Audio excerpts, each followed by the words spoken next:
साथियों नमस्कार। पिछले वीडियो में हम लोग नालंदा विश्वविद्यालय के बारे में पढ़े थे। मैं उसी में आप लोगों को ये भी बताया था कि देखिए इस सीरीज के तहत हम लोग नालंदा आज पढ़े, फिर अगले वीडियो में हम आप लोगों को बल्लभी विश्वविद्यालय, इसके बाद तक्षशिला, विक्रमशिला, ये जितने भी विश्वविद्यालय हैं सब एक एक करके हम लोग करेंगे। तो उसी कड़ी में आज हम लोग बल्लभी विश्वविद्यालय के बारे में पढ़ेंगे। देखिए बल्लभी विश्वविद्यालय था कहाँ पे? बल्लभी जो है गुजरात में स्थित एक स्थान है बल्लभी, जो काठियावाड़ जिले के अंतर्गत, गुजरात का जो काठियावाड़ जिला है उसी के अंतर्गत आता है। बल्लभी हमेशा से इतिहास में प्रसिद्ध रहा। इतिहास में क्यों प्रसिद्ध रहा? क्योंकि यहाँ पे चालुक्यों की राजधानी हुआ करती थी। देखिए जो प्राचीन काल में जो चालुक्य वंश था इसकी 3 शाखाएं थी।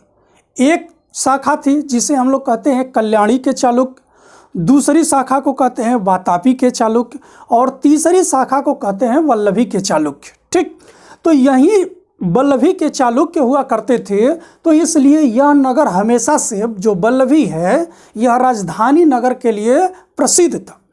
लेकिन बाद के समयों में यहाँ पे एक विश्वविद्यालय बना और यह विश्वविद्यालय जो था बौद्ध धर्म के शिक्षा के प्रमुख केंद्र के रूप में उभर करके आया, जिसे बल्लभी विश्वविद्यालय के नाम से जानते हैं।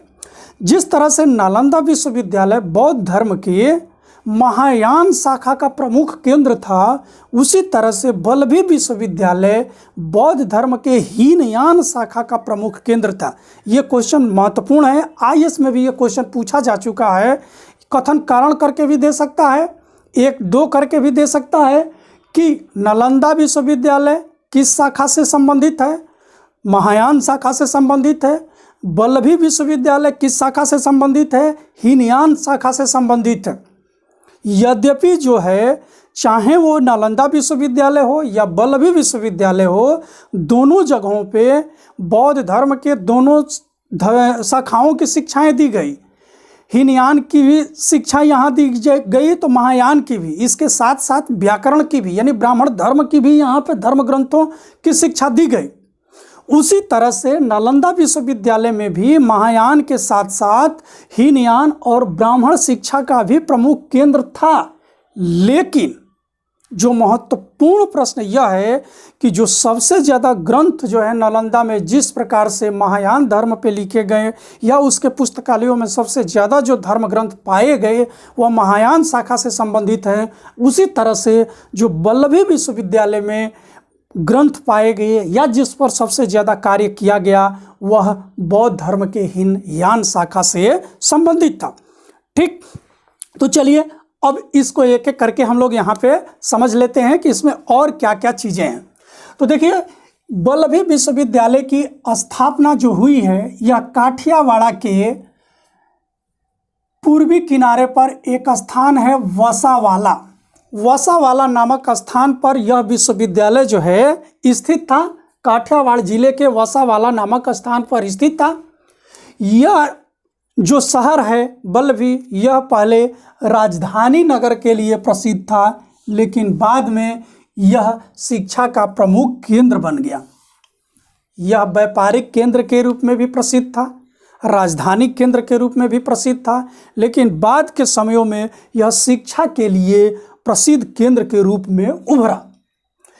इत्सिंग, चीनी यात्री एक इत्सिंग है। चीनी यात्री इत्सिंग लिखता है कि उत्तर भारत में यदि बल्लभी का कोई तोड़ था तो वह नालंदा विश्वविद्यालय ही था। यानी बल्लभी के समान उत्तर भारत में कोई विश्वविद्यालय था तो वह था जो कि इसकी सामना कर सके, वह एकमात्र विश्वविद्यालय था नालंदा विश्वविद्यालय। अब इसी से आप इसकी तुलना कर सकते हैं। परंतु चीनी यात्री यहाँ के शिक्षा संबंधी क्रियाकलापों पर विशेष विवरण नहीं देते हैं। जिस तरह से नालंदा विश्वविद्यालय के बारे में ह्वेनसांग हो, इत्सिंग हो, लिली हो, ये सारे विद्वान जो हैं एक एक कमरों से लेकर के टीचरों की बात करते हैं, लेकिन बल्लभी विश्वविद्यालय के बारे में उतने विस्तार से यहाँ वर्णन नहीं करते जितने विस्तार से नालंदा विश्वविद्यालय के बारे में उन्होंने किया है। अगला प्रश्न है कि 640 ईस्वी में यहाँ 100 विहार थे। 640 ईस्वी में यहाँ कितने विहार थे? 100 विहार थे, जहाँ 600 भिक्षु या छात्र पढ़ते थे। 600 भिक्षु या छात्र जो है पढ़ा करते थे। 5वीं शताब्दी के मध्य यहाँ पे जो प्रसिद्ध विद्वान थे वह स्थिरमती और गुणमती नामक विद्वान इस विश्वविद्यालय की शोभा बढ़ा रहे थे। जैसे आपको मैंने नालंदा विश्वविद्यालय में बताया था, शांति रक्षित, धर्म रक्षित, शीलभद्र, गुणभद्र जैसे विद्वानों का नाम मिलता है, उसी तरह से वल्लभी विश्वविद्यालय में स्थिरमती और गुणमती नामक विद्वानों का नाम महत्वपूर्ण यानी श्रद्धा से लिया जाता है। ये क्वेश्चन पूछा जाता है कि स्थिरमती और गुणमती नामक प्रसिद्ध विद्वान किस विश्वविद्यालय से संबंधित थे? तो यह आपके वल्लभी विश्वविद्यालय से ही संबंधित थे। बौद्ध धर्म के अतिरिक्त यहाँ पे ब्राह्मण धर्म की भी शिक्षा दी जाती थी, यानी वेदों की शिक्षा दी जाती थी, उपनिषदों की शिक्षा दी जाती थी, व्याकरण ग्रंथों की शिक्षा दी जाती थी। यहाँ तक इत सिंह यह भी कहता है कि इस विश्वविद्यालय में पढ़ने के लिए गंगा घाटी के ब्राह्मण अपने पुत्रों को यहाँ पे भेजते थे, जिससे कि उस विद्यालय में जा कर के वह क्या करे, वेद ग्रंथों की शिक्षा ग्रहण कर सके। यह विश्वविद्यालय हीनयान शाखा का यानी बौद्ध धर्म के हीनयान शाखा का प्रमुख केंद्र था। यहाँ पे व्याकरण, व्यवहार शास्त्र, गणित, साहित्य के अतिरिक्त लौकिक विषयों पर भी बड़े पैमाने पर रिसर्च शोध होता था, अर्थात इसकी शिक्षाएं दी जाती थी। विश्वविद्यालय के प्रसिद्ध विद्वानों में नालंदा की भांति उतंग द्वारों पर इनके नाम लिखे जाते थे। जिस तरह से नालंदा विश्वविद्यालय में जो वहाँ के विद्वान होते थे, आचार्य होते थे, शिक्षक होते थे, उनका नाम उतंग द्वारों पर लिखा जाता था, उसी तरह से यहाँ के भी आचार्यों का नाम उतंग द्वारों पर अंकित किया जाता था। अब देखिए, यहाँ पे जो विद्यार्थी होते थे यह लगभग 2 से 3 साल तक शिक्षा ग्रहण करते थे। शिक्षा ग्रहण करने के लिए यहाँ पे भी जिस प्रकार से नालंदा में विद्यार्थियों को निःशुल्क खाना पीने की व्यवस्था थी, रहने की व्यवस्था थी, उसी तरह से यहाँ पर भी विद्यार्थियों के लिए रहने, खाने पीने की संपूर्ण व्यवस्था निःशुल्क थी। अगला प्रश्न है कि देखिए इसका खर्च कैसे चलता था। तो जिस प्रकार से नालंदा विश्वविद्यालय की हम लोग बात किए थे पिछले वीडियो में कि नालंदा विश्वविद्यालय के खर्च के लिए वहाँ पे गांव दान दिए गए थे, उसी प्रकार से इस विश्वविद्यालय के खर्च के लिए भी यहाँ पे शासकों द्वारा, संभ्रांत लोगों द्वारा, व्यापारियों द्वारा कुछ दान दिया जाता था, जिससे कि इसका खर्च चलता था।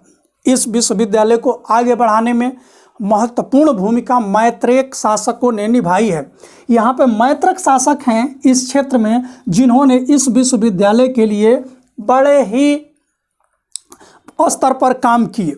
लेकिन दुर्भाग्य से जब 8वीं शताब्दी में अरब आक्रमण होना शुरू हो गया तो अरबों ने इस विश्वविद्यालय को बड़े पैमाने पर क्षति पहुंचाई।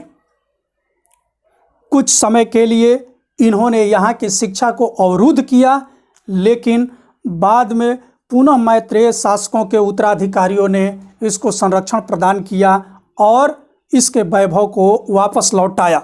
12वीं शताब्दी तक इस विश्वविद्यालय की ख्याति अपने चरमोत्कर्ष पे रही। धीरे धीरे जब हमारे देश के ऊपर विदेशियों का आक्रमण हुआ, उसके बाद इस विश्वविद्यालय की ख्याति धीरे धीरे समाप्त हो गई।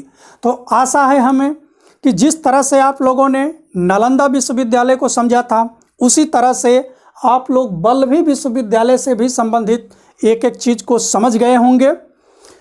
यदि कोई चीज़ लगा हो कि हमें इसमें और चीज़ें ऐड करना चाहिए तो उसे आप लोग हमें कमेंट करिएगा। अगले वीडियो में इसी तरह से मैं एक दूसरे विश्वविद्यालय के साथ आऊँगा। तब तक के लिए धन्यवाद। यदि ये हमारी वीडियो अच्छी लगी हो तो आप लोग हमारे इस चैनल को लाइक करिएगा, सब्सक्राइब करिएगा, मित्रों के बीच में शेयर करिएगा, जिससे आपके एग्जाम पॉइंट से जितने भी इतिहास से संबंधित क्वेश्चंस हो उसको हम बता सकें। धन्यवाद।